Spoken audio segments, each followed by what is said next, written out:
You've heard me say over the years, setup is everything. And for all the new subscribers that'll be watching this coming year, and for a lot of you that's followed me over the years, I'm just going to express it again. Setup is everything.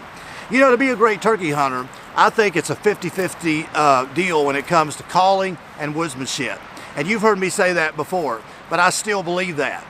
50% woodsman, 50% calling. If you can balance that out just perfect, you have just become a very good lethal turkey hunter.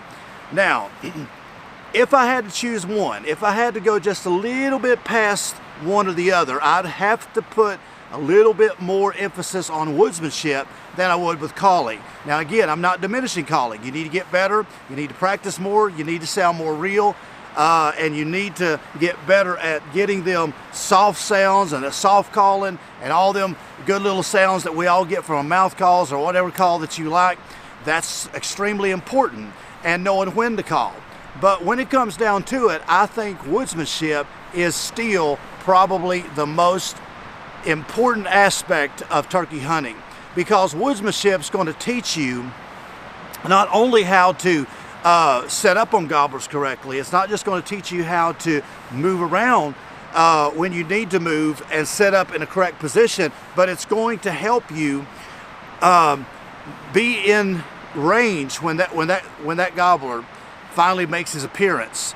And setup again is everything. So I want to talk about a couple of setups that I have done over the years that kind of goes against the norm. You know, now when I say the norm, I'm talking about, you know, when we're setting up, you know, we hear one on the roost, we set up 75, 80 yards from him on the roost, we sit down, we start tree calling to him, and we're sitting there, you know, right at daylight, and we think he's just going to fly down and come to us, you know, and be back at Hardee's at just, you know, about 7:30. Now, sometimes that happens. You know, don't get me wrong. Sometimes that is the correct setup.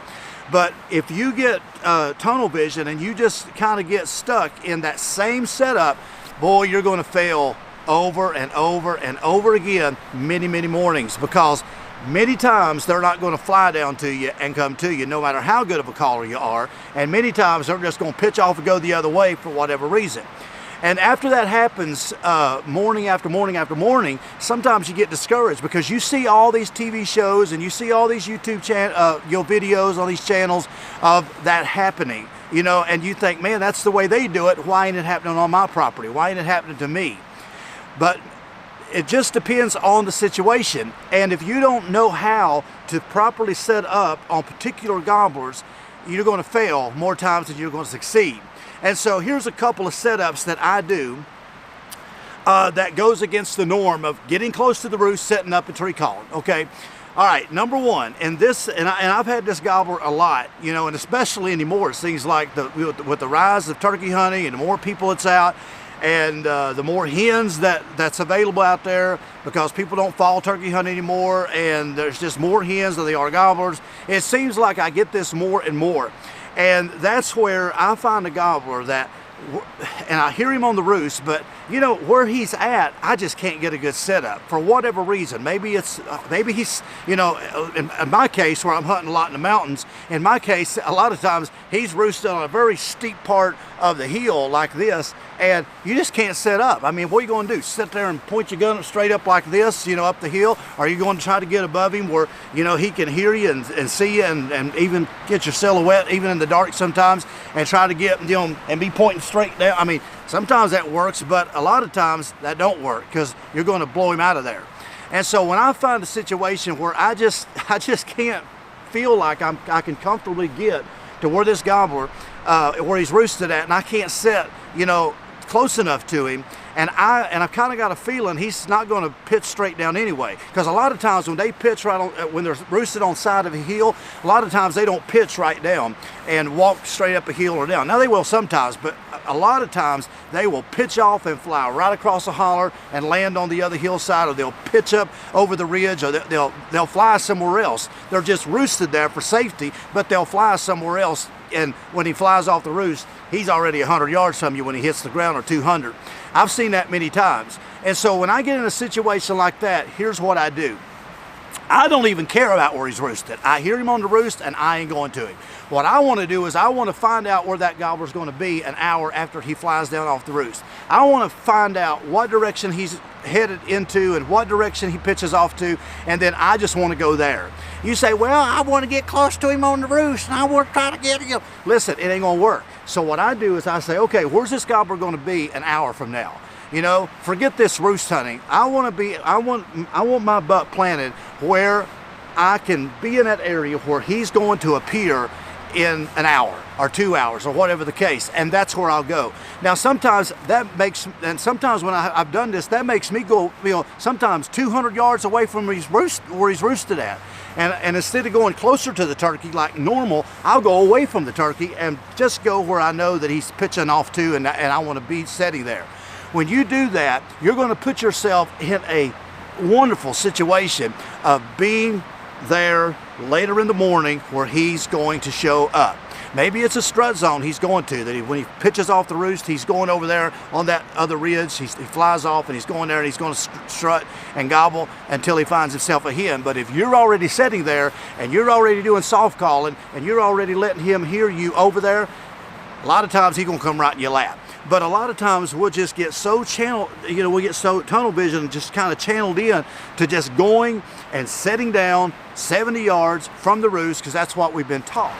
Another setup that is highly successful, and a lot of people make a mistake by doing this the wrong way, is they'll set up with tunnel vision and they'll get that gobbler pictured in their head coming straight in front of them. Now we all want that. We all, when we set up against the tree, you know, and we're sitting there watching for this turkey, we all want that gobbler to come out directly in front of us, okay? So we don't have to move left or right, and we can just kind of get down like this. But the truth is, a lot of turkeys come way over here, or they'll come way over here, or they'll come somewhere, you know, maybe off to the angle or whatever the case. And then we kind of get nervous about having to move a little bit, especially if that turkey's, you know, getting up there and he's getting a little bit nervous, and we think we got to rush, you know, we got to hurry up and rush and try to, you know, get on this turkey, and we're doing all this stuff, and they see that movement. Here's how you avoid that. You know, now you're not going to avoid it altogether, okay? I wish we could, but that's impossible. But how you kind of maybe take precaution in that is set up, when you set up to work this gobbler, make sure that he cannot get around you without you seeing him or being able to move, you know, freely. Okay, a lot of people set up and they're like this. A gobbler pops out over here too far, and they get nervous and they try to move too quick and he sees them. All right, or maybe they got an obstacle down here blocking their gun barrel like this, you know, and then they get panicky, you know, and they're trying to do this number. So when you set up, you don't want anything around your gun barrel. You don't want anything next to it. You don't want any kind of brush or cover around you. You say, well, I want to set up where he can't see me, and I want to set up in all this cover. You're going to make a mistake, okay? But if you're in good camouflage, you know, you're sitting there back against a tree, knee to your face, camouflage, being still. That's the most important thing, is being still. You can get by with little movements, okay? You can get by with little movements if you move in the right way. And so what I do is when I sit down, before I start calling, I'm always making sure that I can see over here, around me, and I know that he cannot get around me without me getting a shot if I have to make one in a hurry. This is really important because a lot of people just hurry up, sit down, and they're focused right out in front of them. But you better make sure that you got openings here and an opening here and an opening out in front of you, and make sure that you don't have anything blocking you where this gobbler can pop out and you have to, you know, get all nervous and try to make some force movements or whatever. So I try to double check all that. One of the big things that you need to look for is if you're hunting a fence line. Now, if you can legally hunt a fence or across the fence rather, you want to be able to set where you can see both sides of that fence. I made that mistake a couple years ago, a rookie mistake, but I made that mistake a couple years ago and it cost me a gobbler. But if a gobbler's gobbling, let's say there's a fence there, no, you know, an old barbed wire fence or something, and I can legally hunt on that side also, I ain't gonna set over here. I want to be able to set close enough to that fence where I can see both sides of that fence, so he cannot surprise me, and I'm forced just to hunt this side here. I want to be able to see both sides if he's close to that fence, because you never know where he's going to pop out at. That has cost a lot of people turkeys, including yours truly, just a couple of years ago. And I knowed better, but I just got tunnel vision that morning, hurry up and sit down, and thought I was just going to work this gobbler up in the woods. And you know, he popped out right over here, and right on the fence line, and he come way too far over here, and he seen me, and I had to force something, and I missed, you know, and that happens. But now, you know, now it's just it's fresh in my mind that if he's gobbling over here close to a fence, I ain't gonna sit back here. I want to be able to see both sides and make sure that he cannot get around me. Same thing over here in the timber situation. I want to be able to know that I have a full range of motion, okay? Because if his head's covered up by his fan, you know, he's strutting and he turns like that, you can move. If his head goes behind a tree or a log, you can sort of move.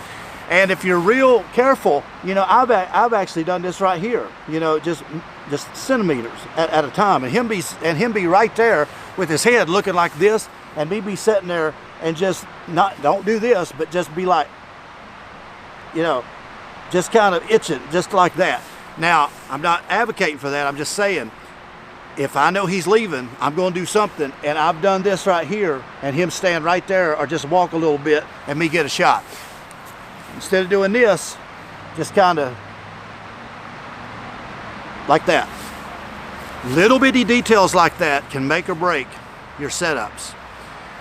So, a lot of times, we can get too big of a hurry of trying to force something to happen, or we get in too big of a hurry setting up at the wrong spot where we don't have complete control of the situation all around us. Something to remember this coming spring. So this coming turkey season, remember these couple of scenarios, because they could help you bag that old gobbler.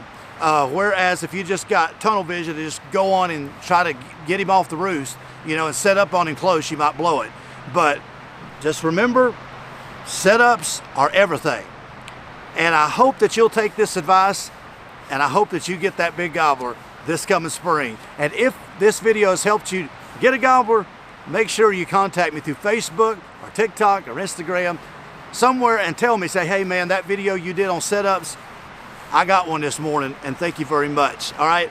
Hey, and also if you enjoy the content, would you consider on becoming a $5 a month Patreon member, or you can buy me a coffee, and this is just a way that you can give the channel a tip and help us as we continue to try to grow. Make sure to subscribe to this video, buy me a coffee, and check out in the description all of our partners that helps us each and every year. We appreciate all of them. Check out tidewee.com, where you can get a lot of great things over there, blinds, boots, range finders, you name it, they've just about got it. Go over there and check them out, and use the promo code Dale for even a better discount. Check out all of my calls at springfevercustomcalls.com, my old Sly Signature Series turkey calls. You don't want to miss any of that. And all the other great links in the description as well, and all of our partners. We appreciate everybody, and we'll see you in the next video.